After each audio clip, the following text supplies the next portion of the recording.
બનાસકાંઠા ઓગટ તાલુકા થરા ખાતે જલારામ બાપાની 226મી જન્મ જયંતિ નિમિત્તે શોભાયાત્રા નીકળી।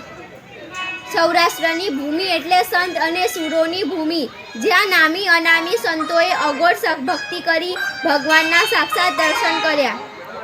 સૌરાષ્ટ્રની ધરતીને પાવન કરી છે, જેમાં ભક્ત નરસિંહ મહેતા, શેઠ સગાડસા તદુપરાંત રાજકોટ જિલ્લાના નાનકડા વીરપુર ગામમાં શ્રી જલારામ નામના ભક્તની અઘોર ભક્તિ થકી ભગવાનના સાક્ષાત દર્શન કરી જોડી અને ધોકો શ્રી જલારામને હાથોહાથ દઈ ભગવાન અદ્રશ્ય થયા। આજના આ પવિત્ર દિવસે જેમનો જન્મ થયેલો, જેના પડઘા કાંકરેજ તાલુકાના થારામાં પડતા કાંકરેજ તાલુકાના રઘુવંશી પરિવારના ભાઈઓ બહેનો બાળકો વગેરે સંત શ્રી જલાબાપુની અલખ જગાવેલ દર વર્ષની જેમ ચાલુ વર્ષે સંવત 2082ના કારતક સુદ 7ને શુક્રવાર તારીખ 29/10/2025ના રોજ શ્રી જલારામ બાપાની 226મી જન્મ જયંતિ નિમિત્તે સવારે 9:15 કલાકે શ્રી ગોકુલિયા ગોગા મહારાજ ગોકુલ નગર સોસાયટીથી ભવ્ય શોભાયાત્રા ઢોલ નગારા અને બેન્ડ બાજા સાથે શ્રી જલારામ બાપુની મૂર્તિ સાથે રથમાં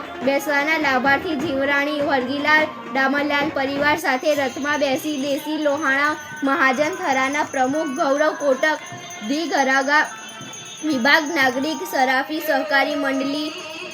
થરાના ચેરમેન અરવિંદભાઈ ઠક્કર, સતીશભાઈ પટેલ, રામ લક્ષ્મણની જોડી સમાન હર્ષદભાઈ નિરંજભાઈ, રાજુ લાટી, વિજયભાઈ ટેસ્ટી રાજુ, નીલકંઠ મેડિકલ, પ્રહલાદભાઈ ઠક્કર,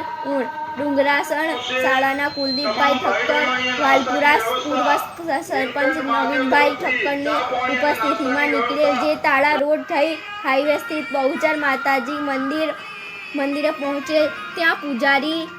ગોસ્વામી મુકેશ ભારતી સોમભારતી એ સ્વાગત કરી શ્રી જલારામ બાપુની આરતી ઉતારી માતાજીના ચારસર ચોકમાં ગરબા રમી શોભાયાત્રા માર્કેટ યાર્ડ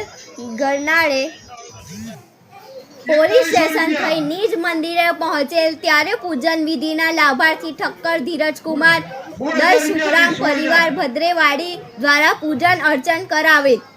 અનેક દાતાઓએ ચડાવવાનો લાભ લઈ રોકડ રકમ આપી સહભાગી થયા હતા। સાંજે આરતી પૂજન કરી ભોજન પ્રસાદ લઈ સૌ છૂટા પડ્યા હતા। કાંકરેજ તાલુકાના રઘુવંશી પરિવારના ભાઈઓ બહેનો તેમજ બાળકો તન મન અને ધનથી આ શોભાયાત્રામાં જોડાયેલ। અહેવાલ ઓમ પુરી ગોસ્વામી, ઉત્તર ગુજરાત બનાસકાંઠા, સાથે અલ્પેશ ગોસ્વામી, કાંકરેજ ઓગઢ તાલુકો। સ્પીડ ન્યૂઝ 70 ચેનલ લાઈક કરો, શેર કરો, સબસ્ક્રાઇબ કરો, જેથી આવનારા સમયમાં સમાચાર ઝડપથી આપણી તરફ પહોંચી શકે।